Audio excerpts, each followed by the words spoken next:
Hey guys, today we're doing an oil change on our daily driver and we're going to go over things you can inspect while you're doing it.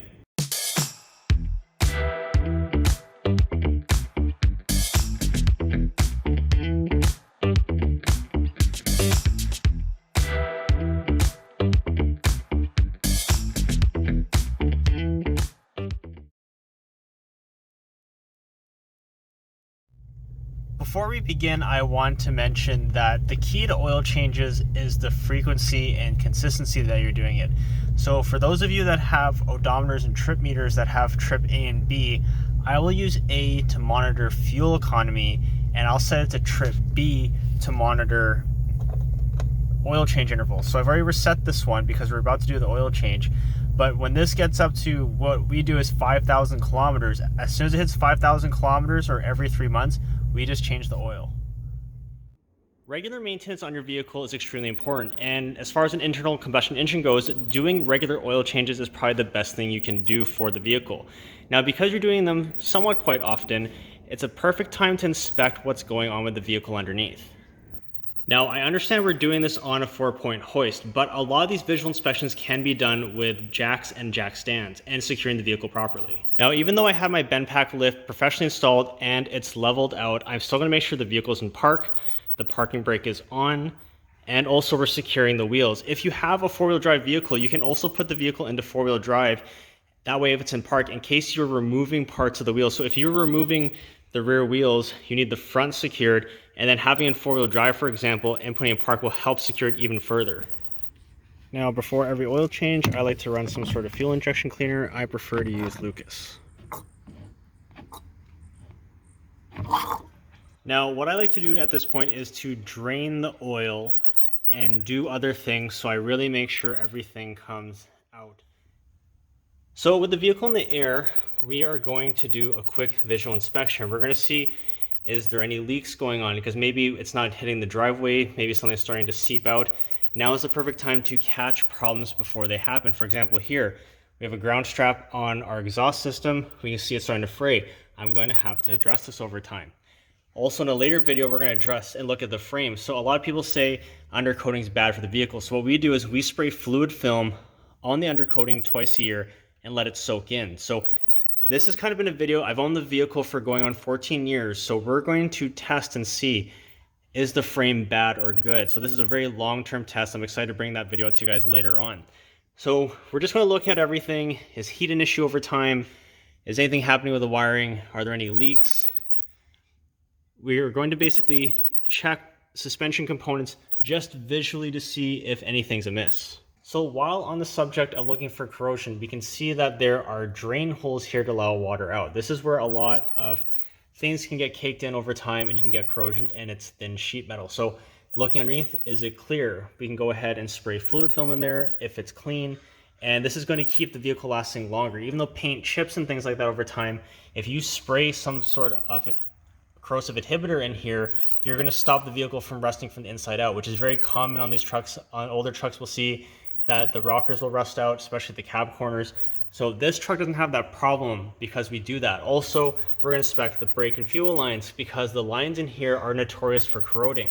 But because we're diligent in cleaning the vehicle all the time, we can keep that corrosion at bay. Now, your vehicle might be serviced either by you or a mechanic. So now that we've done a quick visual inspection, what we want to do is we want to clean things off with brake clean and catch it. So it's possible, we had the vehicle serviced. Is that overflow from the vehicle being serviced? We don't know, or is it an actual leak? So we like to spray it beforehand. That way it's a little bit cleaner for us to work on when we do our oil change. And we're going to spray it again afterwards to keep it clean. If we get fluid on parts again, then we know we have to address something. So a while ago, you guys saw me update or have the power steering pump updated with the B4V version. And recently I started to have the rack and pinions started to leak a little bit because we kept the original rebuilt version in there. So this unit's only been changed once. I've had the power steering pump changed twice. So what we did was we put in a little bit of Lucas stop leak, but because there's still some leftover fluid here, I'm cleaning it off and I'm going to monitor it. So I'm going to try to monitor it between oil changes, but we were doing our visual inspection. There's a little bit at the end where it was leaking, but it stopped doing it on the driveway. So now we're going to clean it off. We're going to spray this with brake clean, wipe it down, and monitor it. Now, in a perfect world, what we would be doing is we would be lifting the vehicle off its feet, taking the wheels off, pulling off the drums, and also inspecting the discs up front. So in this case, we're not doing that. So we're going to take off the inspection ports or anything that we can on the assembly to access it. And I'm going to try my best to clean out or just loosen up any brake dust in there. I don't want to spray compressed air because I don't want to breathe it in. So you see, eventually a lot of the dirt's going to come out, and at least try to clean it somewhat. This is a really poor way of cleaning it, but if we can do something every oil change and at least once or twice a year pull everything apart and really clean it out, that way we can also do an inspection, make sure that the shoes are okay. While we're cleaning and looking around, before you spray anything, look at the wheel cylinder, make sure it's not dark around here like it's leaking out brake fluid, because that's going to give you a poor brake pedal feel and eventually lead to failure. Now, if you're changing your brake fluid every 2 years, depending where you live, like where we live, there's a lot of moisture in our content. So I like to have the brakes bled every 2 years. It's really cheap. You'll keep the fluid fresh and you're way less likely to have seal issues.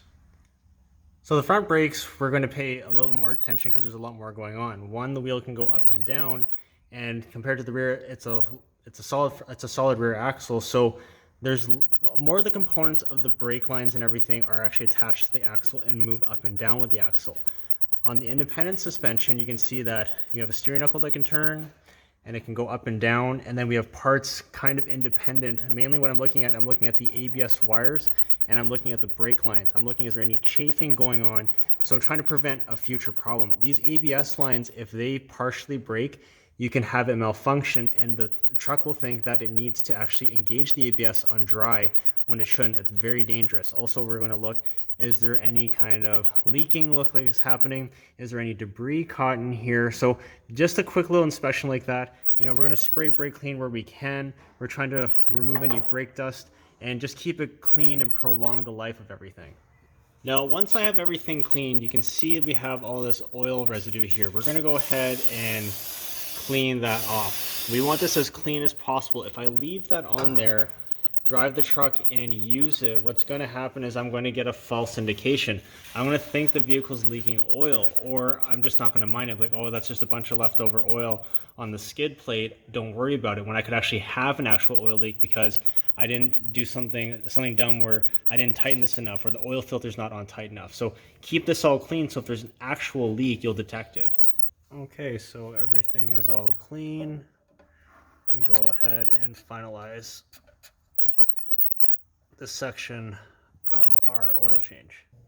Now, while we're filling up the engine with oil, we can just let it sit and really drip out. Take the time. We're going to look at our coolant. Now, when you're looking at coolant, make sure that the engine's cold.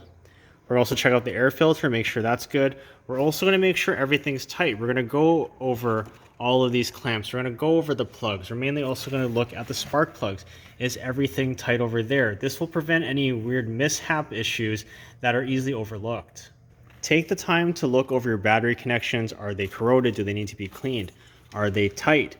You can have a battery terminal that's somewhat tight, the vehicle will run, but it could cause a lot of issues with the charging system. We're also going to check out the brake fluid. Does it look clean? Is it low? Also take the time to look around the engine bay. If the vehicle is parked outside, is there rodent feces here? Is there any damage from a rodent? Now is the time to make sure none of that is happening in your vehicle, because you might have to change things. You might have to change where you're parking. Are you parking your garbage? Do you have to install a product like this to prevent rodents? So I have one extra maintenance item on here. I put an oil catch can on my truck a long time ago. So every oil change, I make sure to open that up and drain all the oil that's accumulating in there. Now we've done one last inspection. We've cleaned everything off and we've ran the engine. We want to make sure that there's nothing seeping out from the drain plug and nothing seeping out from the oil filter. While we're under here, we're going to go and perform a chassis loop. We have a video related to this specifically. So I have just my basic grease gun out.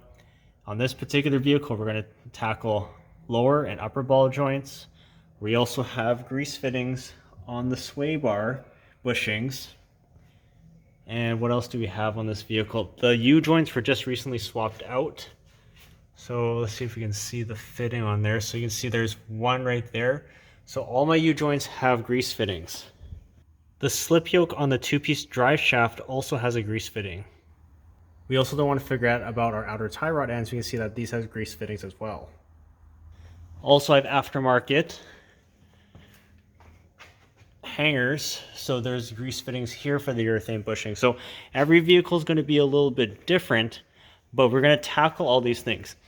Greasable fittings or greasable suspension chassis parts like ball joints, they only last long if you grease them on a regular basis.